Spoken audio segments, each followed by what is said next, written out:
Welcome to the workshop. I wanted to share with you a real quick thing. I've got a lot of comments and misconceptions on my addition and my math on my plywood buying tips, so I really got to explain something to you guys.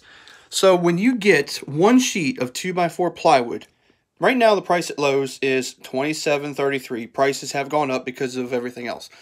A 4x8 sheet of plywood right now is $65.31. So here's what people are getting confused. 4x8, they're not getting the dimensions right. You can take this and put 1, 2, 3. And you split that, you get 2-foot pieces. So you have 2x4 sheets. You get 4 of them versus 1. So if you do the math, okay, you get 4 2x4 sheets in that one 4x8.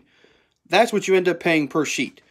So would you rather pay that per sheet or that per sheet of the exact same thing?